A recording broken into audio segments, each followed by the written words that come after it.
Hello नमस्कार, कसे सगळे? मजेत ना? मजेतच असायला हवं. मी भक्ती तुमच्या सगळ्यांचं खूप मनापासून स्वागत करते आपल्या चॅनलमध्ये. आणि आजचं थंबनेल बघून तुम्हाला कळलंच असेल की आजचा व्हिडिओ कशाशी रिलेटेड आहे. सो या अगोदर ना आपण बघितलं होतं की हॉस्पिटलला जाताना एका आईच्या बॅगमध्ये काय काय पॅक केलं पाहिजे किंवा मी काय काय गोष्टी पॅक केल्या. सो आज तसंच बेबीसाठी मी काय काय गोष्टी पॅक करणार आहे ते तुम्हाला दाखवणार आहे. ॲक्च्युली डिलिव्हरी लवकर होणार आहे म्हणून ना मी माझी बॅग खूप लवकर पॅक केली आणि बेबीची बॅग म्हटलं करूयात आपण निवांत, किंवा अशा खूप काही जास्तीच्या गोष्टी पण नसतात. आणि त्याचबरोबर ना हॉस्पिटलमध्ये सुद्धा बेबीची किट प्रोव्हाइड केली जाणार आहे. त्याच्यामुळे मग मी असं ती बॅग काय पॅक केली नव्हती, पण आज म्हटलं चला आपण बेबीची बॅग पण पॅक करून घेऊयात, जेणेकरून आता कधीही गरज पडू शकते. सो आज मला ज्या काही माहिती आहेत किंवा ज्या काही गोष्टी लागू शकतात अशा मी सगळ्या बॅगमध्ये पॅक करणार आहे आणि त्याच तुमच्यासोबत सुद्धा शेअर करणार आहे. सो चला जास्त वेळ न घालवता ना आपण व्हिडिओला स्टार्ट करूयात. आणि ना व्हिडिओ स्टार्ट करण्याच्या अगोदर मी तुम्हाला सांगते की आपल्याकडे असं म्हणतात, ते गैरसमज असतील किंवा खरं असेल माहित नाही, पण बेबीसाठी ना बेबी येण्याच्या अगोदर काही गोष्टी नाही म्हणजे घेतलेल्या चांगल्या नसतात किंवा घ्यायला नाही पाहिजे. सो मी सुद्धा त्यामुळे ना काही गोष्टी घेतल्या नाहीयेत. तर ज्या काही माझ्या आजीची साडी असेल किंवा मग काही जुने असे सॉफ्ट कपडे असतील त्याचेच लंगोट किंवा मग बाकी काही कपडे घेतलेले आहेत. आणि त्याचबरोबर ना काही जे गिफ्टमध्ये कपडे आलेले आहेत किंवा काही गोष्टी आलेल्या आहेत तर त्या मी पॅक करणार आहे. सो मी असं स्वतःहून बेबीसाठी काहीच घेतलेलं नाहीये. हे मी मुद्दाम सांगतेय कारण मागच्या वेळी जेव्हा आपण बेबीची जी काही किट आली आहे गिफ्टमध्ये ती मी तुमच्यासोबत शेअर केली होती, तर बऱ्याच जणांचं असं म्हणणं होतं की ताई अशा गोष्टी शेअर नाही करायला पाहिजे किंवा बेबीचे प्रोडक्ट घरी नाही घेतले पाहिजे. त्याच्यामुळे म्हटलं तुम्हाला हे अगोदर सांगते की मी यातली एकही गोष्ट घरी परचेस केलेली नाहीये. ज्या काही गोष्टी मला घ्यायच्या तर त्या मी माझ्या बहिणीला असो किंवा अजून कोणाला तर असं मी सांगून ठेवलं की मी हॉस्पिटलला गेल्यानंतर मला जर काही लागलं तर मी तुला सांगेल, सो नंतर तू घेऊन ठेव. सो असं आहे. सो चला आता काही काही गोष्टी आहेत माझ्याकडे ते बघूयात आणि मग ते आपण पॅक करूयात. तर सगळ्यात सुरुवातीची गोष्ट आहे ना ती म्हणजे आपल्याला बॅग तर लागणार आहे. सो बघा अशी छान अशी एक मला बॅग रिसीव्ह झाली होती. मी याचा व्हिडिओ तुम्हाला मागे दाखवला होता. सो त्याच्यामध्ये ना भरपूर अशा गोष्टी रिसीव्ह झाल्या होत्या आणि खूप सॉफ्ट आणि खूप छान गोष्टी होत्या. सो ही बॅग सुद्धा आहे मस्त अशी. खरं तर ना आपण मदरच्या बॅगमध्येच बेबीचे कपडे वगैरे टाकू शकतो, पण मला असं वाटलं की सगळ्या गोष्टी सेपरेट सेपरेट असाव्यात, जेणेकरून सेपरेट असेल तर आपल्याला घेण्याला इझी पडतं किंवा आपण जरी नाही घेऊ शकलो तरी आपल्याला दुसरे कोणी असेल तर त्यांना सांगायला बरं पडतं. त्याच्यामुळे म्हटलं आपण बॅग पण सेपरेटच घेऊ. सो अशी छान अशी क्यूटशी एक बॅग आहे, ब्ल्यू आणि पिंक कलरची. सो बेबी बॉय असेल गर्ल असेल काहीही असेल, हे जे कपडे आहेत तर त्यांना मॅच होऊ शकतात कारण छोटं असतं, त्यामुळे एवढं लहानपणी काही एवढं बेबी गर्ल बेबी बॉय आणि त्यानुसार कलर एवढं काही फरक नाही पडत. सो अशी एक बॅग घेतली आहे. त्यानंतर ही अशी एक सॉफ्ट अशी एक ड्राय शीट घेतली आहे, जी ना वरतून एकदम सॉफ्ट आहे आणि खालून असं रबर सारखं, त्याला रबरचा कपडा असल्यासारखं किंवा रबर आहे असं म्हणू शकतो आपण, जेणेकरून काय होतं सुशी वगैरे जर बेबीने केली तर खाली आपला बेड वगैरे ओला होत नाही आणि वरतून पण खूप सॉफ्ट असल्यामुळे काय होतं बेबीला इचिंग वगैरे होत नाही.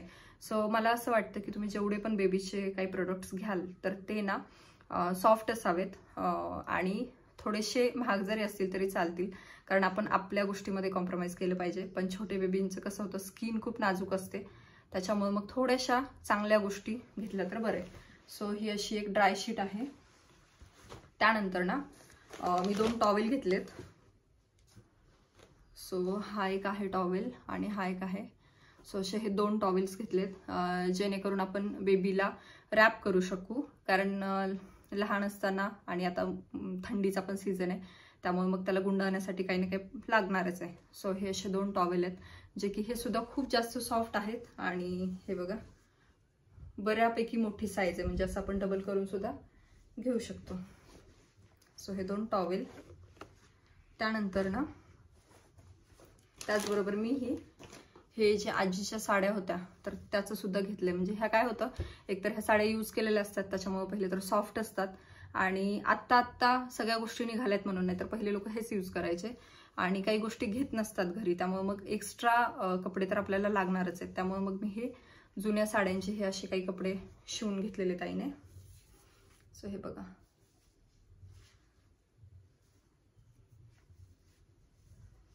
सो हे सुद्धा ना मला बेबीला गुंडाळण्यासाठीच काम येतील, कारण टॉवेल कसे थोडेसे जाड असतात त्यामुळे मग ते एकतर सुकत नाही, हे थोडं सुकण्यासाठी पण इझी आहे आणि थोडंसं पातळ पण आहे. असं. सो पातळ हवं असेल तर आपण हे घेऊ शकतो आणि त्याच्या बाहेरून टॉवेलने असं गुंडाळू शकतो. आणि ह्या ज्या गोष्टी मी तुमच्यासोबत शेअर करते ना, तर ते मी जेवढं काही बघितलंय किंवा नाही का मला जेवढं काही असं वाटतंय की मला ह्या गोष्टी लागतील, तर त्या मी तुमच्यासोबत शेअर करते. सो इन केस ते तुम्हाला सुद्धा यूजमध्ये येईल हा व्हिडिओ. आणि इन केस जर तुम्ही ऑलरेडी एक मदर असाल तर तुम्ही मला सुद्धा सजेस्ट करू शकता की नेमक्या काही काही गोष्टी हॉस्पिटल बॅगमध्ये अजून पॅक करायला हव्यात. सो जेणेकरून मला सुद्धा त्याची हेल्पच होईल. त्यानंतर नेक्स्ट जी गोष्ट आहे ते म्हणजे ह्या वेट वाईप्स आहेत. सो ऑलरेडी मी तुम्हाला जी माझी बॅग पॅक केली होती त्याच्यामध्ये दाखवलं होतं की मी वेट वाईप्स घेतल्यात. सो आता पुन्हा ह्या मी घेणार नाही, कारण ह्या आहेत ऑलरेडी माझ्याकडे एक्स्ट्रा. पण असं झालं की डबल आपण कशाला जागा पण घालवायची आणि एक्स्ट्राचं ओझं हे, त्यामुळे मग काही गरज नाही वाटत. सो मी हे घरीच ठेवेल. पण तुम्ही जर तुमच्या बॅगमध्ये नसतील घेतल्या वेट वाईप्स तर बेबीच्या बॅगमध्ये नक्की पॅक करा. त्यानंतर ना बेबीसाठी अशी काही छान मस्त असे सॉफ्ट मध्ये ड्रेस आहेत. ड्रेस म्हणजे टी शर्ट आहेत. सो हे पण घेतलेत. एक जवळपास मी 6 टी शर्ट घेतलेत. किती लागतील माहीत नाही. सो मला असं वाटलं की माझ्याकडे आहेत एक्स्ट्रा तर घ्यायला काय हरकत आहे. आणि हे सुद्धा मला गिफ्टमध्ये आलेले आहेत. सो हे सुद्धा मी काही परचेस नाही केले. सो असे छान सॉफ्ट आणि मस्त असे कलरफुल टी शर्ट आहेत. सो हे सुद्धा मी पॅक करते. त्यानंतर ना एक बेबीचं डायपर आहे जे की आपण रियूज करू शकतो. खूप जास्त सॉफ्ट आणि मस्त असं कलरफुल आहे. सो हे सुद्धा मी घेणार आहे बॅकपॅकमध्ये. ऑलरेडी ना मी हे जे डायपर्स असतात यूज अँड थ्रोवाले ते सुद्धा घेते. पण एखादं हे असं सुद्धा असावं, कारण काय होतं नवीन बेबीला हे डायपर यूज करतात की नाही यूज अँड थ्रोवाले हे मला माहीत नाही. कारण कसं होतं बेबीची स्किन जसं मी तुम्हाला सांगितलं नाजूक असते आणि त्याच्यामुळे मग रॅशेस वगैरे होऊ शकतात. त्याच्यामुळे मग मी हे थोडं एक्स्ट्राचं ठेवलंय. आणि त्याचबरोबर घरचे जे जुने कपडे असतात आपले जे की सॉफ्ट असतात कॉटनमध्ये असतात त्याचे हे असे लंगोट पण घेतलेले आहेत. जेणेकरून काय होईल हे जास्त यूजमध्ये येतील आणि हे यूज अँड थ्रोवाले आपल्याला यूज करण्याची जास्त गरज पडू नये. पण हे असावेच सोबत म्हणून मी हे ठेवलेत एक्स्ट्रा.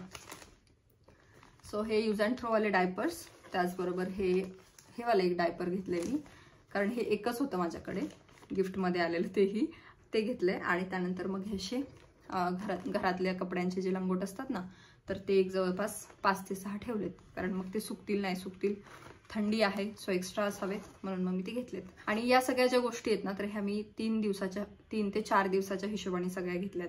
जेणेकरून काय होईल जर नॉर्मल डिलिव्हरी झाली तर डॉक्टरांनी सांगितले 3 दिवस थांबावं लागणार आहे आणि जर सी सेक्शन झालं तर 4 दिवस. सो तेवढे दिवस ना मला ह्या सगळ्या गोष्टी एकदम व्यवस्थित पुरतील अशा हिशोबाने घेतल्यात. त्यानंतर एक थंडीसाठी फुल स्लीव्हचं काहीतरी असावं आणि माझ्याकडे ऑलरेडी हे एक होतं छान असं ड्रेस. सो हा एक घेतलाय मी. क्यूट आहे ना एकदम. छोट्या मुलांचे सगळेच कपडे एकदम क्यूट असतात आणि सगळ्याच गोष्टी एकदम क्यूट आणि बघायला पण छान वाटतं. सो असं हे एक छान आहे.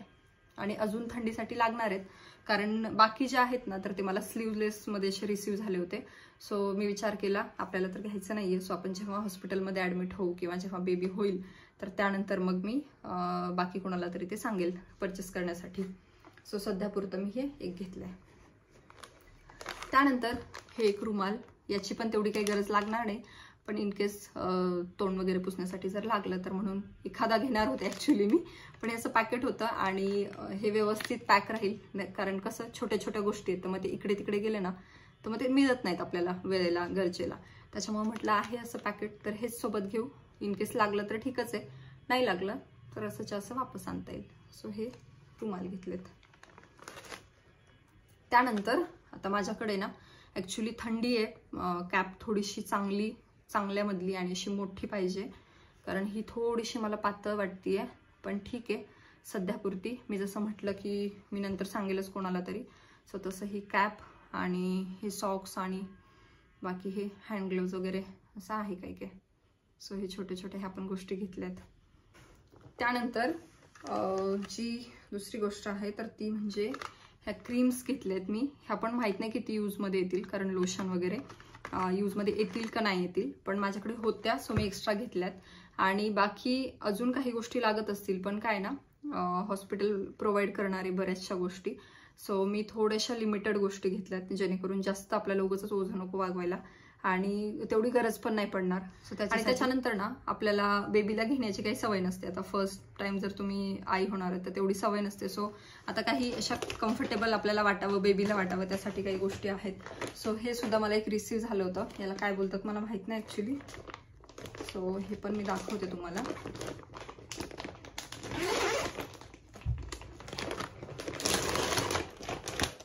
हे असं वाला एक जे आहे, जे इथून पण ओपन होतं, इकडून पण ओपन होतं. याच्यामध्ये आपण बेबीला ठेवू शकतो आणि आपल्याला हे घेण्यासाठी, बेबीला कॅरी करण्यासाठी सुद्धा इझी जातं.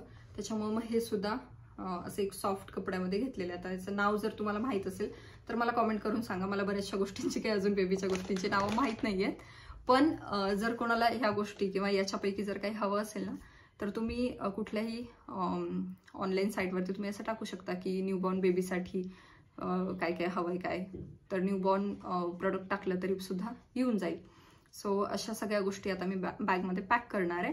याच्यामध्ये जर काही राहून गेलं असेल, म्हणजे तुम्ही जर एक्सपिरियन्समध्ये असाल, मग याच्यामध्ये जर काही राहून गेलं असेल तर मला कमेंट करून नक्की सांगा. आणि या अगोदर ना मी माझी बॅग पॅक केली होती. सो तुम्ही जर माझे रेग्युलर व्ह्युअर्स असाल, सबस्क्रायबर्स असाल, तर तुम्हाला माहित असेल मी बॅगमध्ये काय काय घेतलं होतं. तो जर व्हिडिओ तुम्ही बघितला नसेल तर मी इथे वरती आय बटनमध्ये देतेय. सो तो सुद्धा नक्की चेकआउट करा. आणि त्याच्यामध्ये मला 1-2 कमेंट्स अशा आल्या होत्या की तू स्वेटर घेतलेलं नाहीये आणि त्याचबरोबर कॉटन बॉल्स घेतलेले नाहीये. तर मी स्वेटर जाताना घालून जाईल, त्यामुळे मी बॅगमध्ये काही पॅक नाही केलं. कॉटन बॉल्स तेवढे राहिले होते, ते तुम्ही नसतील घेतले तर तुम्ही सुद्धा आठवणीने नक्की घ्या. सो चला, आजच्या पुरतं एवढंच. या सगळ्या आता मी गोष्टी बॅगमध्ये पॅक करते. तुम्हाला आजचा व्हिडिओ कसा वाटला? जर व्हिडिओ युजफुल वाटला असेल तर नक्की लाईक करा आणि चॅनलला अजूनपर्यंत सबस्क्राईब केलं नसेल तर सबस्क्राईब करा. चला भेटू पुढच्या अशाच एका छान व्हिडिओसहित. तोपर्यंत खुश राहा, काळजी घ्या. बाय.